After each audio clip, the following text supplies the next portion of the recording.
Oke, ketemu lagi bersama saya Miftah. Jadi untuk materi kali ini berupa video pembelajaran yaitu tentang inheritance and polymorphism.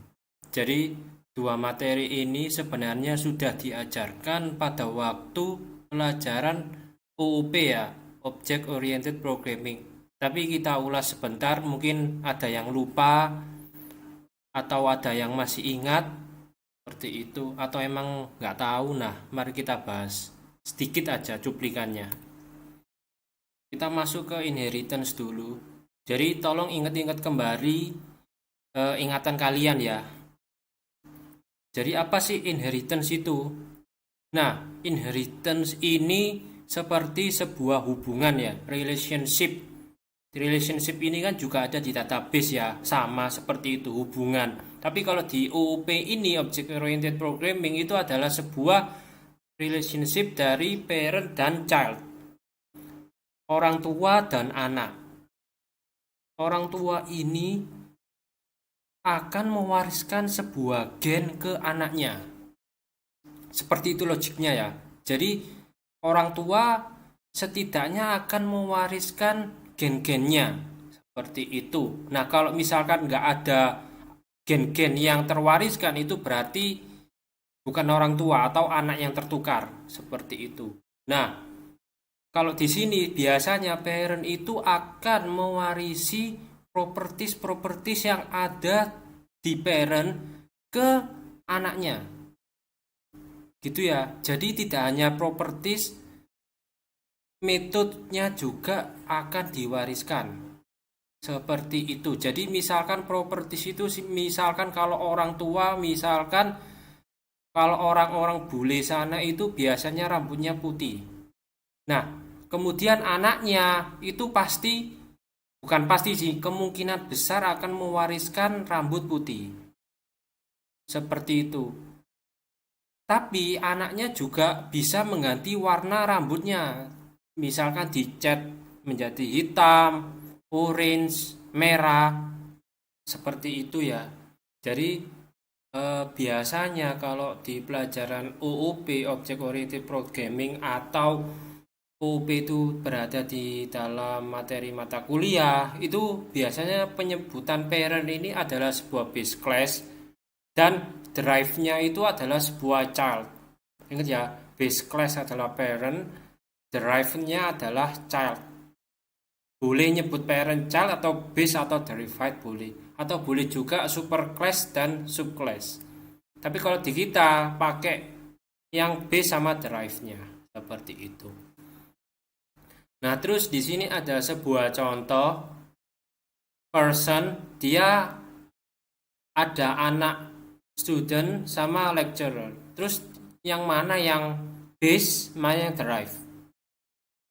5, 4, 3, 2, 1. Nah, jadi base-nya itu sudah pasti person. Di dalam person ini dia akan mewariskan apa-apa atribut-atribut dan properties atau metode ke dalam student dan lecturer.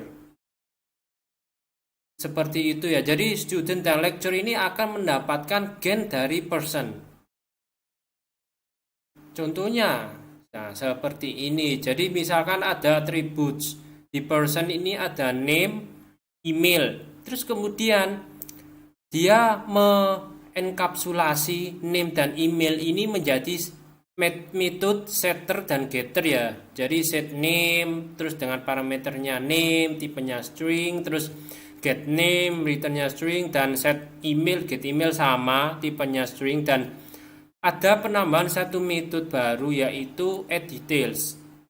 Dan ini itu berisi dua parameter yaitu name dan email, sama-sama string-string dan mengembalikan nilai string. Oke. Nah, terus kemudian akan mewariskan ke lecturer, pengajar, dan student mahasiswa.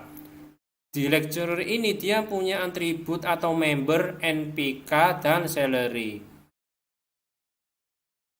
Terus sama di encapsulate jadi setter, set NPK, get NPK, set salary, get salary, add details. Sama. Terus juga di student dia nggak punya NPK tapi punya NRP. Terus dia juga nggak punya gaji, akan tetapi dia punya IPK. Terus dibuatlah metode setGet-nya, jadi set NRP, get NRP, ini salah, ini NRP ya. Terus set IPK dan get IPK dan add details seperti itu, name string dan email string. Oke, ini typo, ini harusnya NRP seperti itu ya. Terus dilanjut, nah di keyword ini, keyword dari inheritance itu adalah extends. Oke, nah wajib hukumnya menginsertkan word extends ke dalam sebuah kelas jika dia mau diturunkan oleh sebuah parent, sebuah base-nya. Seperti itu. Misalkan di sini ada seperti tadi ya, class person.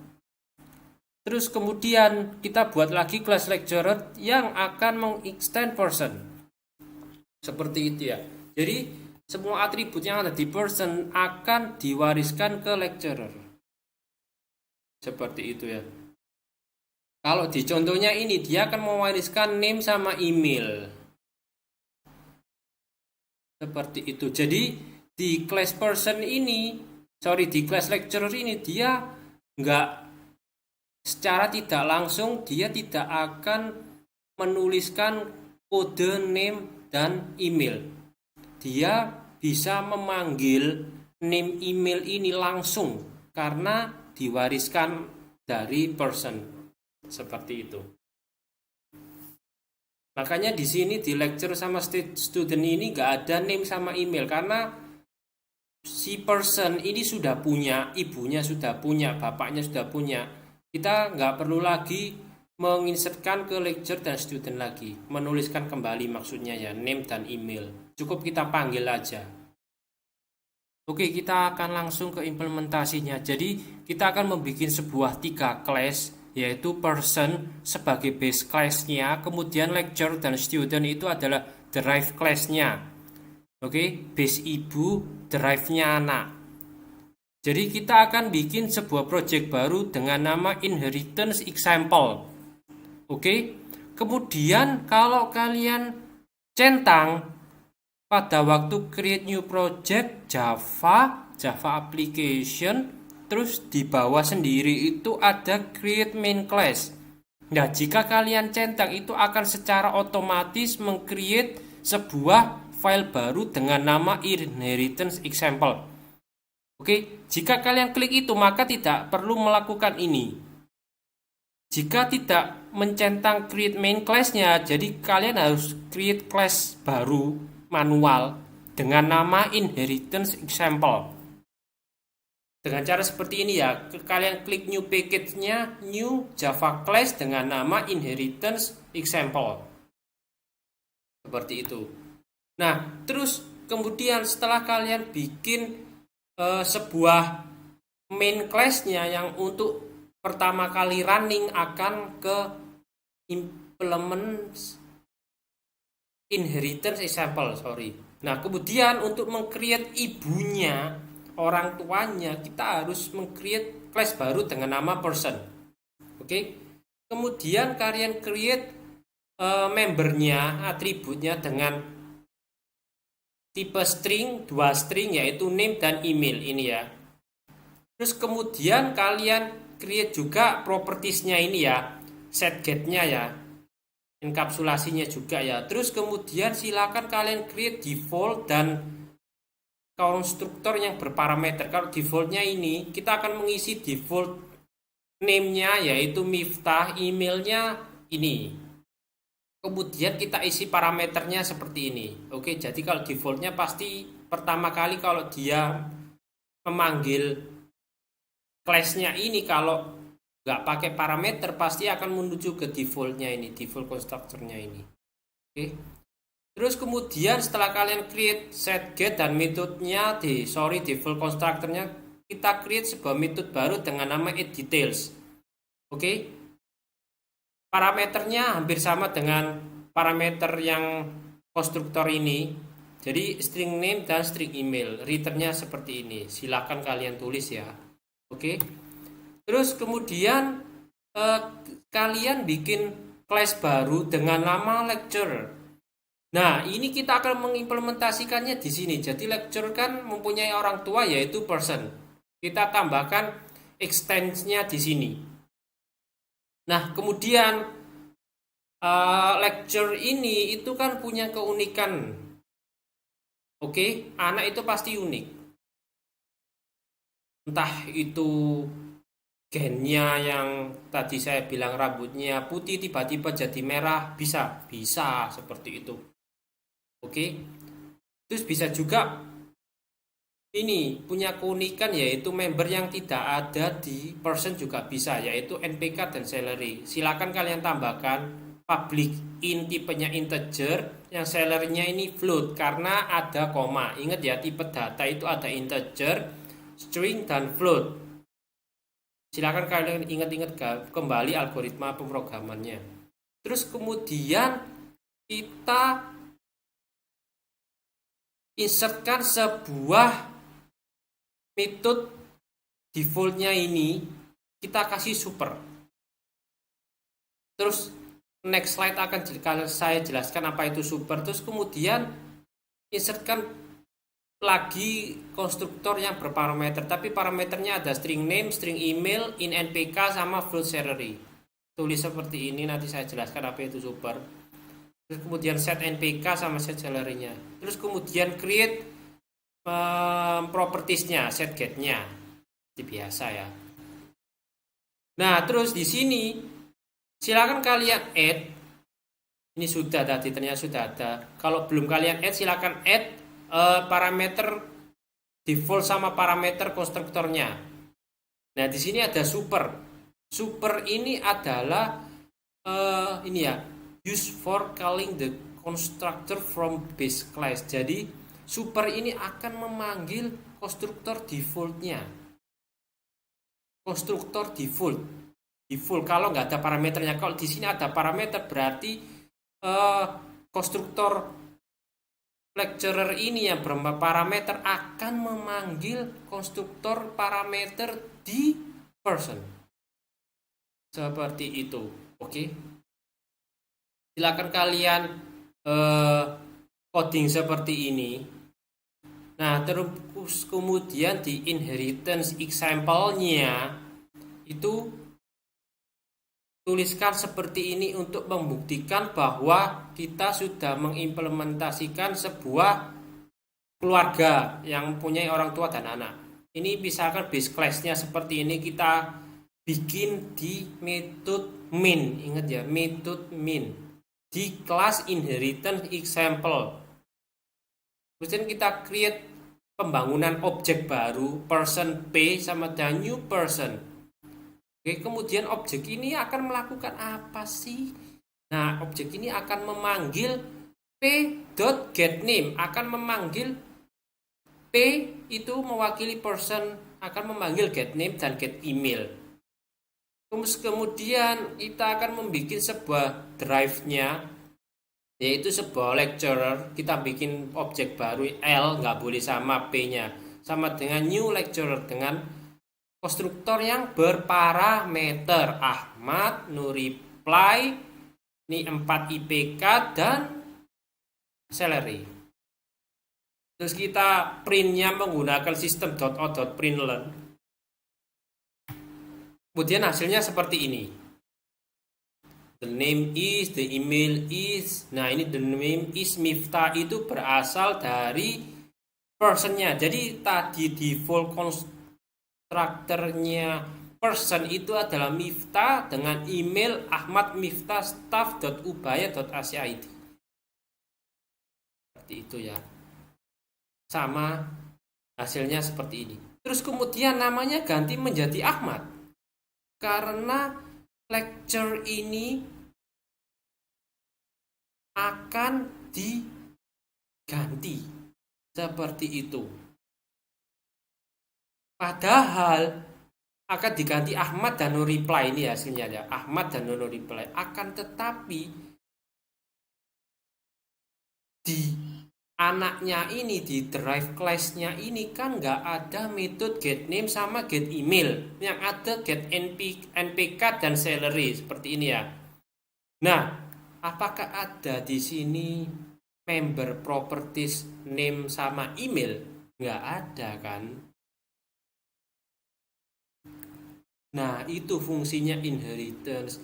Jadi kita bisa mendapatkan member dan propertiesnya secara gratis jika itu tipenya public. Jadi kita tanpa menuliskan coding name dan email, kita bisa memakainya. Padahal kita nggak punya, di lecturernya nggak punya name dan email. Akan tetapi di person punya name email diwariskan ke lecturer, akhirnya mendapatkanlah name dan email seperti itu. Dan set get-nya juga bisa dipakai semua. Ini implementasi inheritance.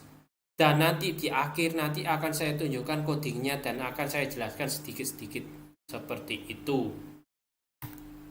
Hasilnya ini jadinya Ahmad no reply, NPK-nya 4, salary-nya 50.000. Sesuai ini ya. Oke.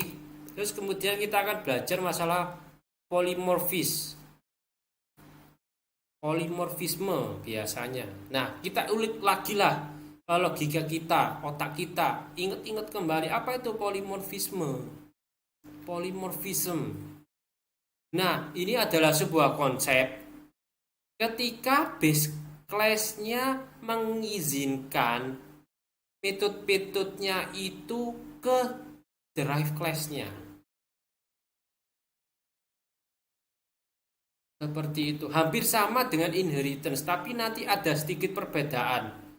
Jadi, derive class-nya ini dapat mengupdate implementasi dari base class-nya berdasarkan karakteristiknya. Jadi, misalkan ada metode salary. Nah, nanti misalkan di person ada salary, di lecture juga ada salary. Nah, di salary person ini misalkan 10.000 di return. Akan tetapi pada waktu masuk ke lecture dia bisa mengganti sesuai dengan karakteristiknya. Seperti itu. Jadi misalkan awalnya 10.000 bisa ganti 50.000 kalau di lecturer. Nah, ini metode yang mempunyai tipe sama, nama sama, dan parameter sama in base dan derive class-nya kita namakan metode overriding. Oke, jadi kalau kita nanti di NetBeans, kalau kalian lihat NetBeans sebelah kiri itu ada tombol seru. Nah, itu tombol icon seru. Nah, itu akan menunjukkan bahwa kelas ini adalah override. Nanti saya tunjukkan di NetBeans. Nah, kita masuk lagi ke polymorphis. Jadi misalkan kita ada class animal dengan nama Lazy. Kemudian si Lazy ini akan dipakai, kelas Lazy ini akan dipakai untuk kelas dog, cat, dan elephant. Seperti itu. Biasanya kita memakainya itu dog sama dengan new dog. Akan tetapi kita bisa memakai Lazy ini, kelas Lazy ini sebagai sebuah objek, perantara objeknya. Jadi ada Lazy sampai ada new dog, Lazy new cat, Lazy new elephant. Seperti itu. Nah, kita masih menggunakan studi case study yang sebelumnya yaitu person ya. Jadi kita akan menambahkan satu metode untuk menampilkan detail dari class. Metodenya ini harus sama dengan metode add details di base class-nya. Oke? Nah, kemudian add details ini juga ditambahkan di drive class-nya untuk mengoverride, untuk menumpuk istilahnya lah base class-nya. Seperti itu. Nah, silakan di kelas lecture-nya itu kalian tambahkan add details seperti ini, return lecture with name bla bla bla, get name dan get email. Oke. Nah, ini namanya override method. Seperti itu ya. Karena apa? Karena override method, karena di person sudah ada add details. Akan tetapi kita override, kita tumpuk di lecture. Pasti setiap kelas itu kemungkinan mempunyai suatu karakteristik yang beda, keunikan tersendiri. Oke. Nah, kemudian kita bandingkan antara person dan lecture. Nah, kalau di person itu detailsnya seperti ini. Langsung nama return name and email. Kalau ini ada lecturer with name and email. Seperti itu. Nah, kita akan mengetes juga. Jadi silakan kalian tambahkan di inheritance example-nya itu ini untuk mentesting base class-nya. String detail sama dengan P. P ini adalah objek dari person. Itu kita akan memanggil add_details, metode add_details dan mengisikan person @staff.ubaya.acid. Testing ya. Nah, kemudian kita testing lagi polimorfismenya ini ke dalam drive class-nya. Yaitu, nah, ini bedanya. Kalau di inheritance, dia pasti person-nya ini langsung kalian ganti class lecturer. Nah, kayak ini ya. L sama dengan new lecturer. Ini inheritance. Kalau polimorfisme, dia bisa memakai class-nya langsung person PL sama dengan new lecturer. Terus kita isikan string detailnya. Kalau kita sudah membuat variabel dengan string, kita tinggal pakainya tumpuk aja. Detail sama dengan PL dot add details dengan seperti ini, parameter seperti ini. Oke. Nah, hasilnya apa? Hasilnya pasti seperti ini. Nah, ini di bawah ya. Name person, name-nya person and email person staff Ubaya ACID. Nah, ini yang pertama. Testing the base class-nya. Kemudian yang dua, harusnya kalau nggak pakai polimorfisme pasti sama hasilnya. Pasti name poly and email polystaffubaya.acid. Nah, karena kita sudah memakai kelas lecturer yang mempunyai keunikan sendiri di details-nya, maka hasilnya adalah ada tambahan lecturer with name poly and email polystaffubaya.acid. Seperti itu. Itu namanya polimorfisme. Jadi mengoverride, menumpuk kelas yang sudah ada. Oke, kita akan lanjut. Kita akan saya tunjukkan codingnya ya.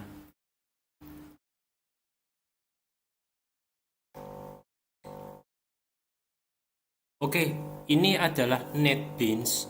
Jadi silakan lihat sebelah kiri dulu. Jadi dia ada project inheritance example, ada package inheritance example, ada class inheritance example. Ini untuk main class. Jadi kita akan ngeplay, akan fokus di sini seperti itu.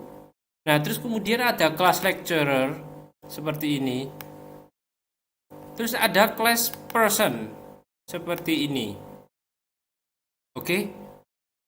Nah, di sini keunikannya adalah kalau di person itu add details-nya name and email adalah email. Oke. Seperti itu. Nah, kalau dia metode ini sudah di-override oleh seseorang, oleh anaknya, pasti di sini ada tulisan ini. Is frightened. Oke. Telah di-override, telah diwariskan. Buktinya apa? Buktinya kita lihat di lecture lagi. Oke. Nah, di sini pasti ini kan di lecture ada add details dengan parameter ini sama ya, parameter string name sama string email. Di person juga string name sama string email. Akan tetapi beda di return-nya, kembaliannya. Kalau kembaliannya yang person seperti ini, kalau yang lecturer seperti ini. Oke, ada tambah lecturer with name. Nah, kemudian di sini bisa kalian lihat. Nah, ada add override annotation. Kalau kita klik ini ya, ini kalau di kiri-kiri ini silakan kalian klik aja. Misalkan saya klik. Nah, akan muncul seperti ini nanti. Overrides method from inheritance example. Package-nya inheritance example dot person. Package inheritance example dot person, class-nya person. Nah, ada tulisannya sendiri seperti itu. Oke, coba kita klik. Nah, seperti ini, sama aja. Kalau double klik ada tulisannya add override annotation, ada tulisannya kayak gini. Ini seperti komen. Ini seperti komen. Oke, kayak komentar kayak gini. Tapi biasanya override akan mengetahui Java sih. Oke, seperti itu. Pastikan codingan kalian seperti ini. Nah, kemudian kita tuliskan sama seperti yang di PowerPoint, terus kita running, hasilnya seperti ini. Oke, nah setelah kita mengetahui codingan untuk inheritance, polymorphism, silakan tanyakan apa kesusahan kalian lewat chatting atau email, tergantung dari dosen KP masing-masing. Oke, seperti itu. Jadi jangan ragu untuk bertanya ya, karena dosen itu lebih senang ditanyai daripada mahasiswa misalkan tahu-tahu jadi ternyata hasil copy paste dari teman. Nah, itu dosen paling tidak suka seperti itu. Jadi lebih baik kalian tanya, aktif untuk tanya, atau misalkan kalian tanya ke teman, bukan jawabannya kalian ke teman, misalkan kalian masih bingung ini inheritance apa, lecture apa, person apa, boleh tanya ke teman. Kalian juga sebagai teman yang bisa boleh mengajari, asalkan jangan jawabannya langsung dikasihkan, projectnya langsung dikasihkan, itu tidak baik ya. Seperti itu tidak baik buat teman kalian sendiri, jadi nggak bisa belajar, nggak bisa mudeng. Bener sih jadi, tapi apakah mengerti? Soalnya hal-hal dasar seperti ini harus kalian pahami betul untuk kedepannya.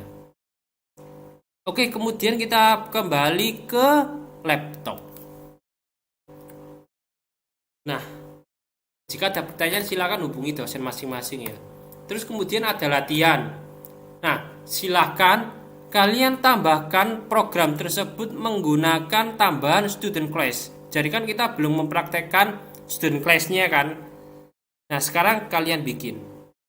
Nah, di student ini kan mempunyai NRP dan IPK float. Float ini kan tahu kan bedanya integer sama float kan. Nah, seperti itu. Misalkan ada koma 30,2, misalkan IP kalian 2,1 atau 4.0. Nah, itu adalah sebuah float.